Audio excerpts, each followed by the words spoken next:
Welcome to episode number 1 of the Soul Unchained Show, your source for meaningful conversations around spirituality and consciousness without the fluff.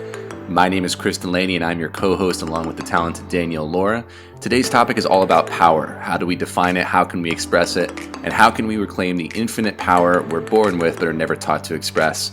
Remember to subscribe if you love what you hear, leave a like to help the channel, and check out our sponsor, Life Unchained, your number one source for success principles, life mastery strategies, and personal development. Just for being a listener on the show, make sure you use promo code YouTube, all caps, at checkout if you want to become a member of Life Unchained and receive your $50 a month discount. It's an incredible deal. And without further ado, we look forward to getting feedback from you as you enjoy the show, and let's roll right in. My name is Chris Delaney, co-founder of Life Unchained, and I'm here with my co-host Danielle Laura. And today we're going to be talking about a major topic, and we have a lot to talk about, but we're going to be talking about power. What is it? How does it work? How can we go from powerless to empowered? What does it mean to be empowered? Whatever comes up, this is where it's at. I encourage you in the comments below, if anything resonates with you, let us know what it is. Any questions that you have as well, with this being our first episode, feel free. This is a safe space for you to do so, and we want to make sure that no question goes unanswered, but we encourage you to seek your truth. So with that being said, I'm going to start us off. And I'm going to go ahead and ask you, Danielle, what is power to you? How do you define it? You know, I think power is such an individualistic concern. To me, I believe that power is an awareness of an internal state that is affecting our external reality. So where does power start for you? Like, how does it begin? Yeah, for me, power starts from a deeply rooted spiritual grounding to self, and then extends into every other relationship and circumstance in my life. So does one have to be spiritual in order to understand power, or did you always know power to be this way? Like, how did you come to know that definition for yourself? Yeah, you know, that's a really great question. I think like the awareness to oneself, whatever you want to call that, whether you call that a spiritual connection, whether you just call that a connection to self, an awareness, whatever it is, that to me, that's what it is. I consider that to be a very spiritual connection because it is connected to myself and to divinity, to God, and extends out everywhere else. But whatever you're comfortable with calling it or whatever, let that resonate with you personally. But I believe that you don't necessarily have to go through a spiritual awakening per se to feel your power.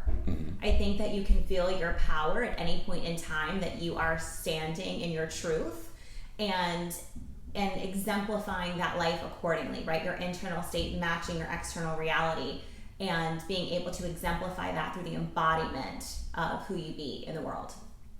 Yeah, I think there's some important stuff you said there. I agree with a lot of it too, and I think that for me, power initially was authority. And I kind of learned it the traditional way growing up, especially, was the idea that obviously our parents first are the authority on things, and then it's adults when you're young and you don't really know what to think about the world. But really, as we come to know it, we realize we learn about the world through the people that we know when we're little. And I think that especially trying to understand that power, predominantly for me as a man too, came from this idea of being a leader, being physically able to do things. And I think that in a lot of the work that I do, especially in talking with men too, it has a lot to do with our physical capability. It has a lot to do with our ability to, lift heavy things. It has a lot to do with our ability to protect ourselves. It has a lot of our ability to also be in an authority position, like a CEO or a general or some kind of a soldier or something like that. And I was always interested in this concept.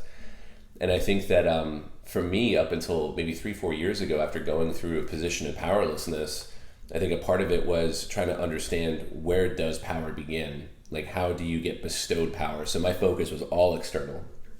And so I think the internal focus changed when I started realizing, and I got still, and I had no idea what spirituality was or anything like that. I grew up in a super religious household, but I started to have these thoughts and ideas that came up for me, and I was forced into a position where I wasn't working or anything, and I had to sit down with these thoughts and wrestle with the idea of, what do I want and how do I get what I want? Because before, it was so tied into what others expected of me. It was tied into my identity. It was tied to all these things. So the power thing is super interesting. I agree with you that it is about our truth. But I think one of my missions personally, and I know that you share the same thing, is the idea of how do we make that concept accessible to other people? So when you say like your truth, how do you begin to understand like what your truth is? Yeah. And how do you sort that out? Yeah, that's a great question. So it really comes down to identifying your core truths and values by which you live your life that you believe to be true for you.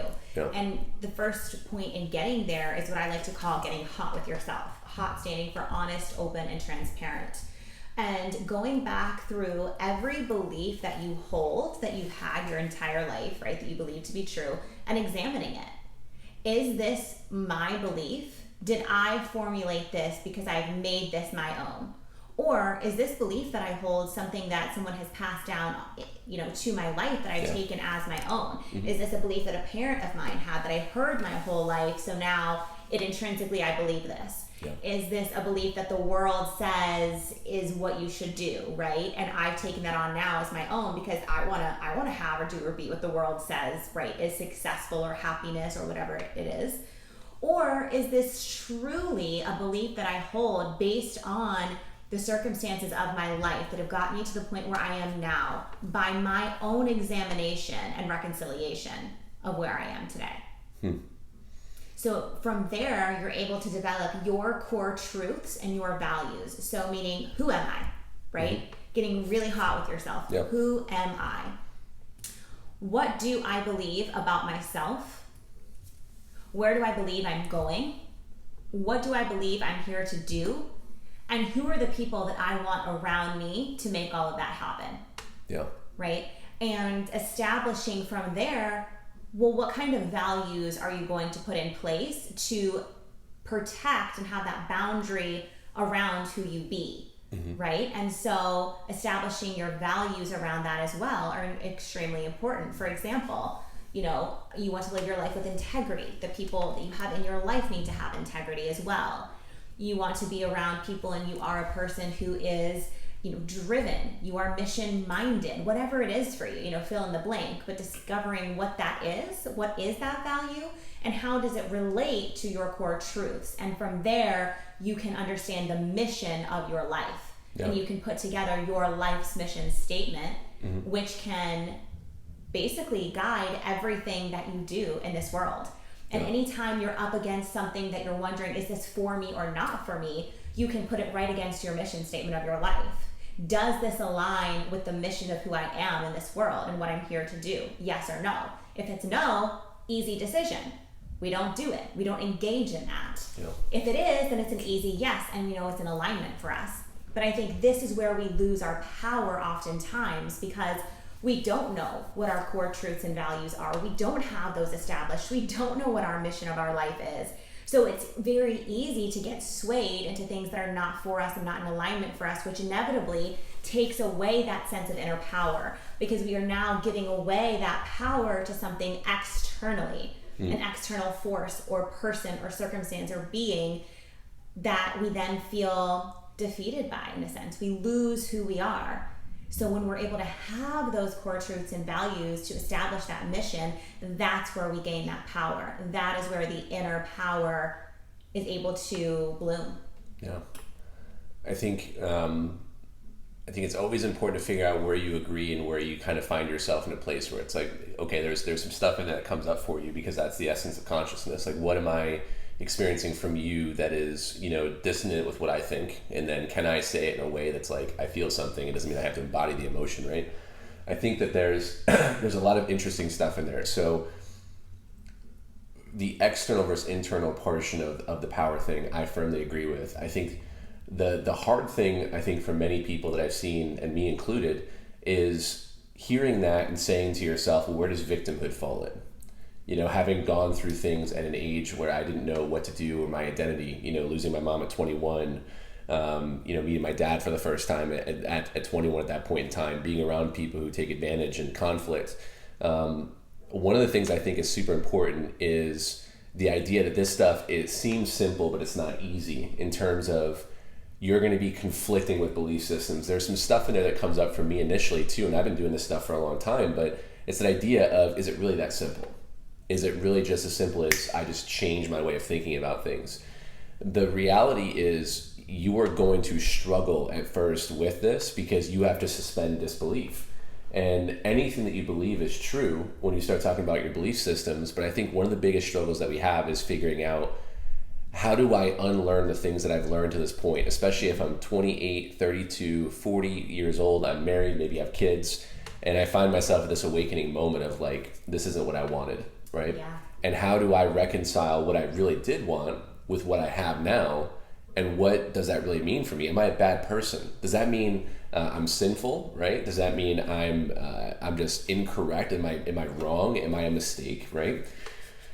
And I think that the biggest thing that I like that what you said is, when you go on this journey of trying to figure out who you are, I think of it this way: make mistakes, right? I think failure is such an important thing that we spend so much time in social media and everything else trying to make things look polished and things look perfect, that it almost makes it an ideal to go out there and go on the journey to learn, versus it being something that it's like, well, I want to do this, but I'm unsure of failure.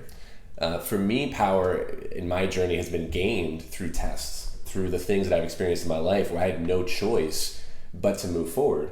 And I've always been fascinated by this because people see who I am now, right? And they see who you are too. And Tony Robbins said this whole thing that when you see people who are praised in public, they don't see the decades of work that was done before that happens. Right.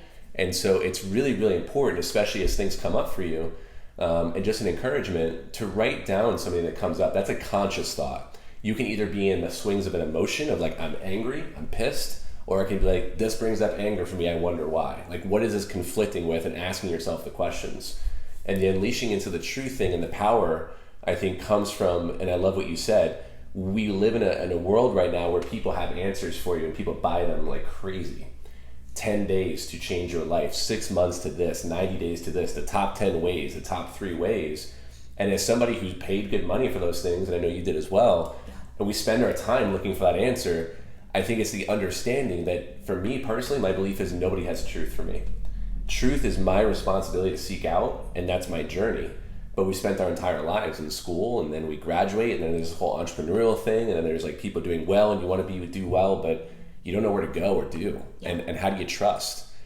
You know, the only way I found to trust, and the only way I found power, was to make mistakes and to know I'm not a bad person, but to reconcile what part of me is in here. And that's where I think, you know, concepts like the shadow come up, the ego, masculine, feminine energy, and the stuff that we're talking about. But has that come up for you before? Like, has there been times in your life where you've given up this sense of self for a collective, or you bought into something that you were like, man, I bought into the hype and the idea, and you found yourself in a powerless position, or kind of how that manifests for you?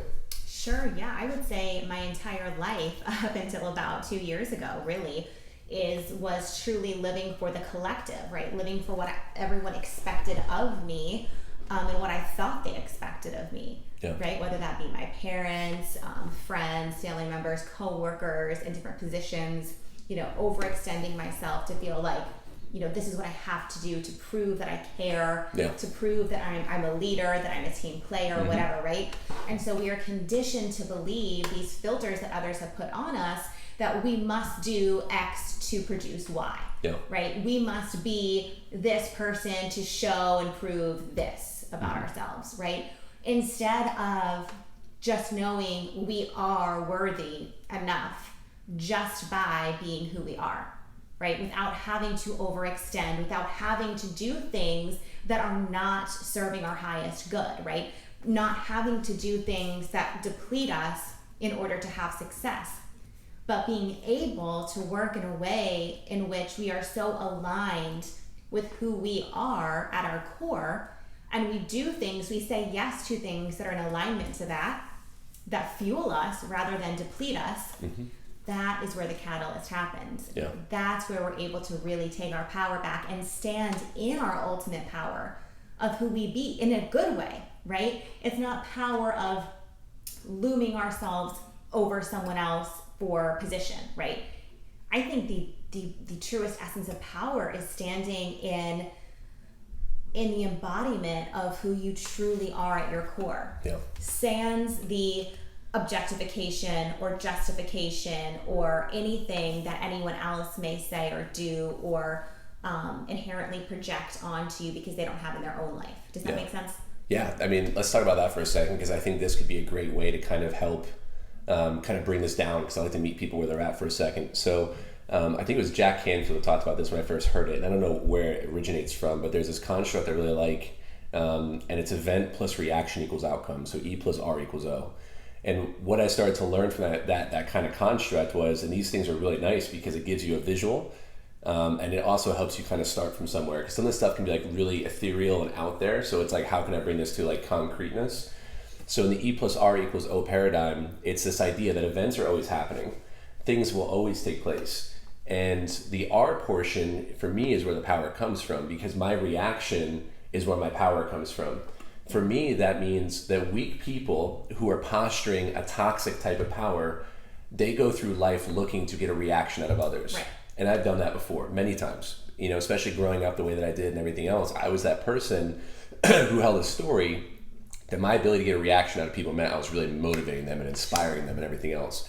And so what I started realizing was it's all about my response, because I can control that, and the ripple effect of it is, and it's pretty amazing what happens, is there's this concept that I want to hold for a second because I think this is important. It's that idea of sovereignty that I learned from you actually, and I want to explore that a little bit, but it's the idea of being unshakable.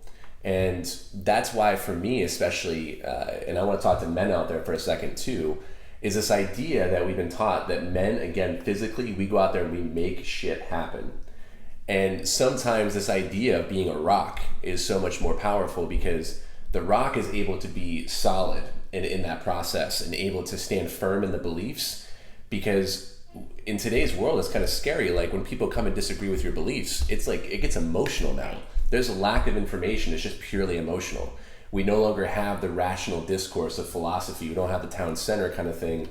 And you know, I love to spend hours doing this, but it's like the moment I lose my sense of being able to question and have discourse, I'm not really looking for you to challenge my beliefs. I'm really just trying to assassinate your character. Yeah. Now, on the flip side of this, let's talk about this for a second. And I want to encourage you not to go into the guilt, shame, and blame section, where if you are triggered, because we all get triggered, right, don't allow yourself to be in that position where you did trigger and all of a sudden you're a bad person. The only way I've found that you're able to recondition or change behavior is to find yourself in the experience of it and to shorten the gap between the outburst and the automatic response, which is lack of power, to being able to find yourself and stop yourself and to lead yourself. Because I believe you can't lead others until you've led yourself, and I don't think leading is active, it's more of a thing that we are. And you can stop yourself and furthermore find out what did trigger and then go in pursuit of uncovering, because you're never really arguing, I found, with that person. You're arguing with an idea. You're arguing with an energy, and you're trying to figure out what that is. And then that concept of sovereignty, can you kind of explain that a little bit? Because I think that's such an awesome concept. And is it an ideal, or can it be an actual reality? Sure. So the concept of sovereignty, typically when we hear the word sovereign, we think divinity, right? We think of God, of Christ, of pureness, pure, holy, without blame, without taint, anything of that nature, right? It is pure, it is holy, it is sovereign. And I think there's a level of sovereignty that we can have in our own life and in our own soul. And by that I mean an unshakable grounding in who we are and where we're going, to the point where chaos can be happening all around our external world, right? We can be in the middle of a storm, but be at total peace and sovereignty within our own self, knowing that we are unshakable. Yeah. Right? The storm can be happening all around us, but we can be solid. We aren't going to be shaken by everything happening externally. And I think that is the ultimate definition, really the ultimate embodiment of the sovereignty of our own power. Yeah. That unshakable grounding regardless of what is happening externally. Yeah. It's kind of like that whole thing where people try to grab you out of your whatever it is, and they want to attack a belief, or they want to attack something, because a lot of people act in fear when they don't understand something, and so they'll attack character, or they'll attack emotion. I think that's super crucial, and I think the idea of self-worth and power, to me, almost go hand in hand, right? And one of the most practical things, and we're going to talk about ways that you can take this stuff and literally, when you leave this episode, put it right into practice, so stick around for this. But this idea of self-worth and power, right? Yeah. The idea of worthiness, I think, is something that a lot of folks, including myself, and I know we've talked about this before, is this idea of struggling with a sense of self-worth. And when I heard the phrase that you were born rich by Bob Proctor before, I was like, what does that even mean? Right? And it's this whole concept of, if I offered you, $250,000 for your arm, would you give it to me? No. $1 million for your eyes? No. Well, then obviously you believe yourself to be more than enough, right? More than that dollar amount. And it's the ability to take that kind of information and say to yourself, well, that's cute, but what does that really mean? Like, what does that mean to me? Yeah. And so one of the things that I did for me was to separate my sense of self-worth from my market value, especially as an entrepreneur when I was in a position, because I became an entrepreneur out of necessity. It wasn't like this glorified thing of like, I really want to be Gary Vee. It was, I'm hungry, I need to eat, and I'm in the place of pain. Yeah. And it started with this idea of once I separated this out, I started recognizing the market itself is not personal. The market is the thing that I have to bring my value to. And then I had to understand what my value was. And so that was a really powerful thing to understand, because when I can realize what is value and how can I become more valuable, it allowed me to then have an unshakable sense of self-worth. And to realize that the things that had happened to me, the golden thing for me was turning that into things that had happened for me. And a lot of people live in guilt and shame of things that they've experienced. And then there's a taboo concept of victimhood. The idea that these things have happened in my life, and so the label of victim is there, and it's kind of a sore subject. So how do I have my sense of worthiness and become valuable, but then also still remain a victim? Do you think that's possible? Or do you think that you have to like really become the sovereign authority of your power over your circumstances?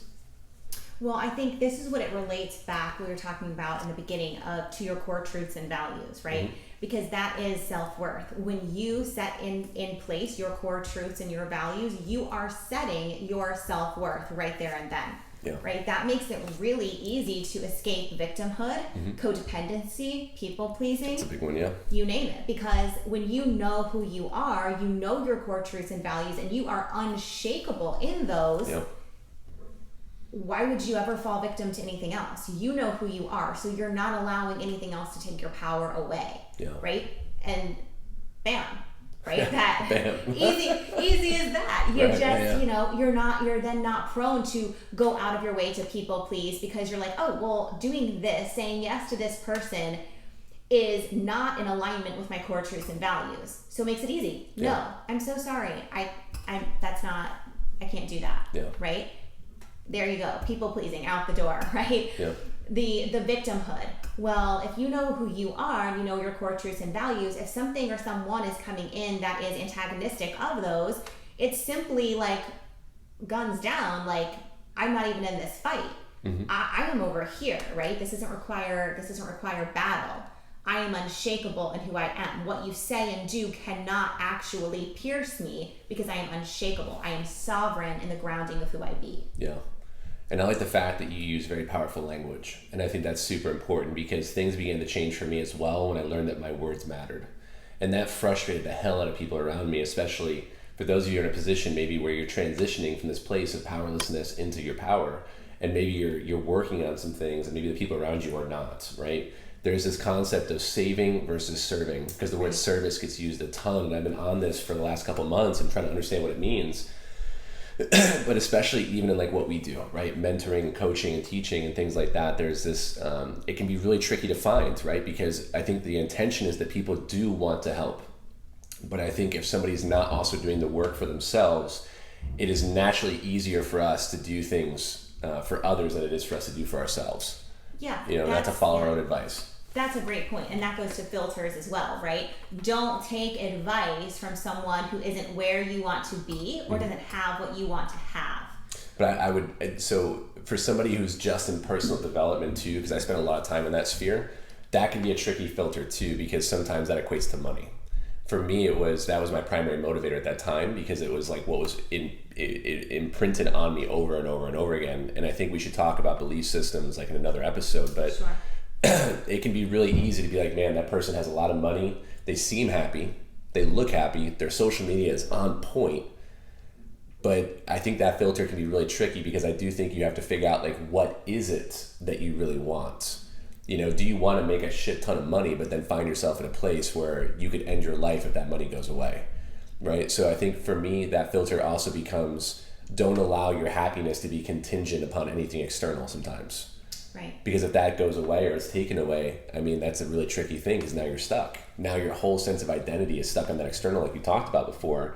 But I like what you said, because you do have to find people who have done the work itself. Mm-hmm. But I don't think that there's a sense of done. And I know we've talked about this too, right? And it's understanding your own filters and the filters of other people, right? Yep. It's like somebody could have the best of intentions wanting to help you, yep. and they're giving you this advice that they think is solid advice, right? But it's not solid advice for you. It's right. not applicable to your life and where you're headed, right? Mm-hmm. They might have the purest of intentions. They yep. probably do.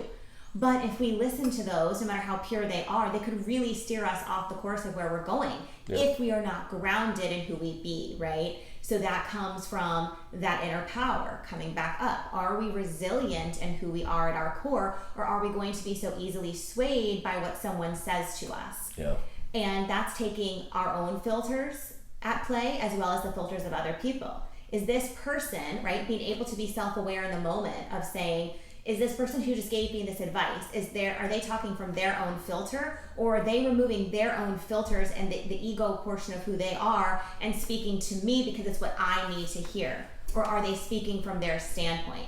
That's the key. Yeah. That's where we get really, really like messed up in this world, right? Is taking the advice from other people who we know mean well in our life, right? But they are speaking through their own filter, their own core truths and values, which may not be ours. Yeah. Which means what they're saying, as best of intentions as they may have, is not going to be the best thing that we can apply to our life. Yeah. So that's, another aspect of where sovereignty comes into play, and putting everything somebody says through your own filters. This is not even just what someone says to you, but things that you see online, right? If you're scrolling Facebook and somebody has a post up there and you're like, do I agree with this or do I not agree with this? Right? Even if it's someone you really look up to and respect, even if it's your own coach or your own mentor or whomever, always put it back through your own filters. But is this true for me? Right. Do I believe this is true? Yeah. And just because you love and respect that person in other areas does not mean that every single thing they say is going to be your truth either. Yeah. Right? That's why this work is so deeply important. Yeah. And I think it's about becoming that authority, right? If you're rooted in your truth and you're grounded, and this is where the consciousness and the spirituality aspect of this comes into play, is this idea of you kind of have to sort out your relationship to your faith and figure out, like, for me, the continuum of dogmatic religion versus spirituality are in direct conflict. It's two opposite ends of the spectrum. So it's being able to recognize, for me, growing up, and this is a conversation for another day, because I know we're both very passionate about this, growing up very dogmatically Catholic. There's nothing wrong with that. It's the ability to understand, like, why do I believe the things that I believe? That was the first step. Like, what is it about this religion, this subset of theology I believe in? Because it stopped me from investigating the essence of what I am. Right. Like, what is consciousness? What is this whole entire thing, right? So we can go on tangents, but there's going to be so much on this. And I think also there's another episode as well we're going to be uploading this week, which is our kind of backgrounds and stories. So you can kind of see where we're coming from, because we never want to come across as preaching or telling you what to do. This is predominantly telling you some things that might work, principles, right? That's the whole focus, versus saying, hey, go do this and you'll get X or Y or whatever. But let's kind of wrap up with something super powerful I know we're both very passionate about, which is masculine and feminine energy. Mm-hmm. And then we'll kind of finish up with maybe some practical steps somebody can take if they're hearing this information and they can apply it right away. Sure. So what do you think would be necessary for us to understand about the masculine and feminine dynamic, and what is it to you? Yeah, so honestly, this is a whole nother episode. We'll definitely do that, We can do a whole another episode on this on its own, and we will. But to briefly just, tiptoe into the answer here, we all have masculine and feminine energy within us. Now, this does not mean gender, okay? We are not talking about gender, masculine and feminine, not gender. We are talking about energy, the energy that we all possess within us, that we all have masculine and feminine energy.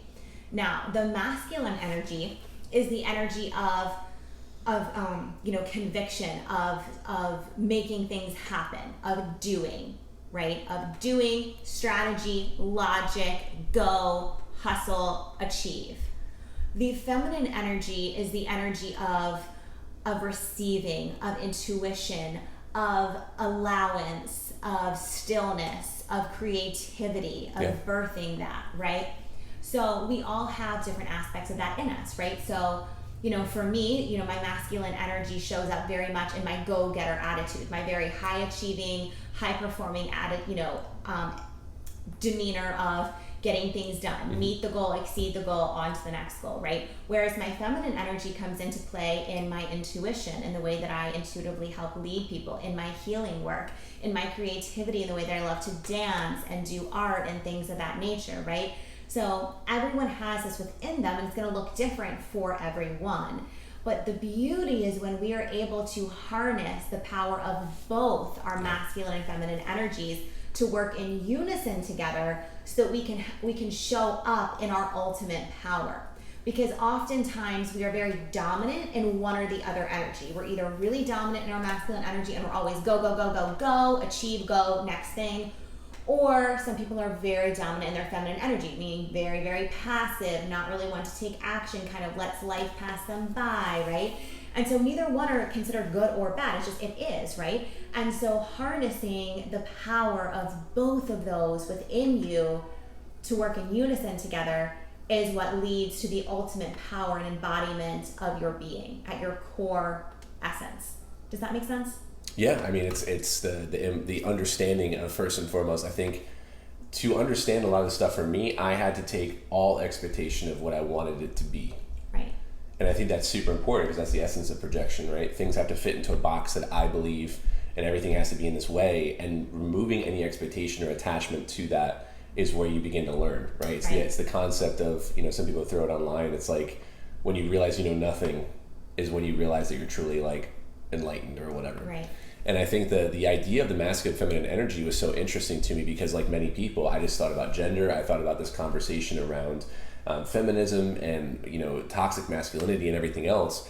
And I think what it boiled down to was understanding a main focus, which is there's these universal principles that I don't think a human being has truth for me. They can move me towards the truth, but there's these laws that I accept irrefutably. Those laws are things like law of vibration, we are vibration, things like energy is, it can't be created nor destroyed. So trying to understand these things, it allows you to then start to like really see how these things show up in your lives. And I think the big thing was realizing that the masculine and feminine, first and foremost, is within us, right? So above, so below is such a big thing to understand, because if I can reconcile these things within me, I can realize there's nothing wrong, like you said. I think that's so crucial, because there can be very feminine men and there can be very masculine women. It really depends on what's going on. Now, the interesting thing is to recognize the systems at play that have influenced where you're at right now. Especially in the Western world, we have a very masculinized school system. Right. We have a very masculinized culture towards income and money and these striving things externally focused, to where we have a very grind and hustle struggle culture, which is in direct opposition. It's like a pendulum swing kind of. The interesting thing is, as the masculine and the feminine energy becomes reconciled, the concept of power comes into play quite a bit, because now you can harness both of those as well. And I love what you said, because they're very fluid. And I think the natural thing is, once we find something that we don't like, we act in total opposition to it, versus trying to figure out, how can I be in the middle? How can I master this and stay in the middle path for this? Like I think it's Buddhism talks about this. But that masculine and feminine energy becomes so crucial, and I think we definitely want to have a conversation about that at another time. But like this energy concept, to think about where energy comes from is almost impossible. We don't really have an understanding as humanity of where the energy actually comes from. So just something to consider when you're thinking about this, of how those energies show up. And then of course there's the transcendent energies, right? The sacred and the divine, the masculine and feminine. And I think that stuff's awesome. So we covered a ton. So if you guys are looking for a recap on this, we talked about core truths and understanding who you are. We talked about collective and individual responsibility, which fires me up as well. We talked about sovereignty in opposition to chaos. We talked about self-worth and codependency. And then we just finished on some masculine and feminine energy. And so I encourage you guys, as you guys have questions, pop them in. We'll address them within the next episodes. We'll always go back to Q&As. If you guys are following us on Facebook, make sure you guys do so. Life Unchained. Again, Chris, Delaney, and Danielle Laura, you can find us on there as well. And then, of course, on Instagram, you can find us. All the links will be down in the description below. But the final thing is, let's talk about maybe 2 or 3 things, because I know we both have constructs we like to work with, but what are 2 or 3, or maybe even one thing that somebody can do to take one step in the direction of really capturing their power once they hear this? What would be a great step? I would say step one, discover your core truths, right? So what that means is you need to write this out, right? There's psychological studies that show that when we see something in black and white in front of us written down, it does something to our brain where it makes it real, right? It makes it real and tangible versus it just being a thought in our minds, right? So get out a list. You can write at the top core truths, and you can literally start writing as many as you want. What do you actually believe in, like the core of your being is true about you and what you really believe and what you're capable of in this world and where you think you're headed, where you feel you're being led. Write all of it down. Brain dump all of it. Yeah. Just get as much down and on paper as possible. And I can promise when you see these things in front of you, things are going to pop off the page to you, and you're going to have these aha moments of, whoa, like breakthrough, aha, I get it, I see it. And you'll even be able to see right there like where power leaks could be happening for you, right? Where you're giving your power away to things that don't serve you because they're not in alignment with your core truths. So I would say begin there. That is a really, simple exercise, like a brain dump exercise that you can do to begin there. And I would say step two, to take it one step further, and I'll leave it at step two because this can be a lot of work, introductory. So step two, I would say go back through all of these things. Now write down the beliefs you have about yourself, right? This could be anything. This could be like, I am worthy, I am successful, right? And the limiting beliefs that you have. Like, for example, someone shared with us recently at a workshop that we did was, I don't think I'm ever going to be able to make more money than my parents because I come from a middle class family. That's a big one. Right? That the financial piece is a huge one for so many people. Are there beliefs, like, do you believe that you can't be as successful as you want to be because you would be, outshining your parents? Would you be out earning your parents even?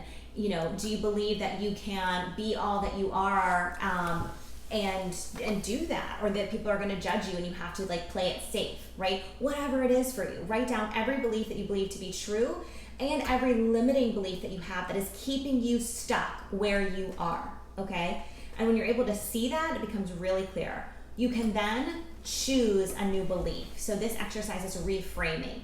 Yeah. So you see the belief in front of you. For example, let's use the financial belief of, say that you have the belief that I can't be as successful as I want because I will be outshining my parents, out earning my family. You can reframe that belief. You choose a new true belief for you, right? I can earn as much as I want. My potential is limitless, right? So you choose a new belief. You rewire that belief. Yeah. You create a new belief. And you know what? Let's take it one step further. Let's do step three, right? If you really want to change your subconscious mind, because all of this stuff is what's harbored in your subconscious mind. And your subconscious mind, the subconscious thoughts, rule 95% of our actions of our life. It's not our conscious mind, it is our subconscious mind. And that's what a lot of people, I think, are unaware of, right? So all of these things we've been told our whole lives to be true and we've taken on as our own are what's literally leading our life right now. So to change your subconscious mind as quickly as possible, to reprogram it, let's say, to reprogram your subconscious mind, all of these new beliefs that you have, that you reframed into your new beliefs, record yourself saying these beliefs, okay? Record them, whether it's in your phone, an app, whatever. Listen to these beliefs right before you go to bed at night and first thing in the morning when you wake up. Those are the 2 times a day where your brain is the most programmable, your subconscious mind. So do that. You can even set timers in your phone throughout the day that go off, that you listen to it sporadically throughout the day. The more you are allowing yourself and your own voice to hear this go into your subconscious mind, the quicker it is going to be reprogrammed with your new belief. All right, so there's 3 steps right there, 3 major action steps. If you guys do this alone, this can change your life, this exercise alone, literally. Yeah. So go ahead and implement this. If you have questions, let us know. If anything comes up for you that we can address in our next segment and answer any questions, we are more than happy to do so. We want you to get so much value out of the show. And so anything that you want to add or have questions about, please let us know. We'll answer. Sweet. So I just want to throw one more thing in there as well, that I think was super catalytic for me personally, which is the idea of taking 100% responsibility and accountability for things that have happened in your life, the energetic step of doing that and just simply writing that down and saying to yourself that I'm responsible for this happening is important, because it does transition you from the victimhood mentality to being in the driver's seat and the creator of your life. And that can be a really deeply difficult thing to do, especially when you go through some very difficult circumstances. But it's the ability for you to sit there and say, it begins and ends with me. And I know some people have kind of championed that out there in the space and stuff like that. But, as somebody who's woken up to this process quite a bit, I mean, that ability to see that in front of you, like Danielle said, don't just text it. You should write it down. First and foremost, it fires more synaptic receptors. It's a 1% habit that you can put into play. The more you can start to engage in these small things turn into large things over time. The compound effect, like Darren Hardy talks about, I think that stuff becomes super, super important. So the 3 steps to recap real quick were: discover your core truths by just brain dumping what it is that you truly believe right now. Discovering whether or not you want those beliefs to be true, and if you don't, reframing them to be more empowering. And the third thing, recording yourself actually saying these things out loud and beginning to play them first thing in the morning, but when you get up in the morning, and then before you go to bed at night, so you can start to work on these things. Now, these things sound simple, but again, what's simple to do is not often easy to do, because you're going to be fighting against paradigms, these things that you believe for so long. And our goal here is to help you understand how you can break through these things. So with that being said, this week, put this into practice as much as you can. Even if you do it 1 or 2 days this week, that's a victory. And we would love to hear your victories as well. Make sure you guys let us know in the comments section. Make sure you guys do like and subscribe to the channel if you guys like what you've heard here today, because we're going deep on this stuff. This is just episode 1, and you can tell we're very passionate about this. So with that being said, guys, we can't wait to see you next week, where we're going to discover a new topic, and we'll talk to y'all soon. Bye. Thanks so much for joining. Talk to you soon.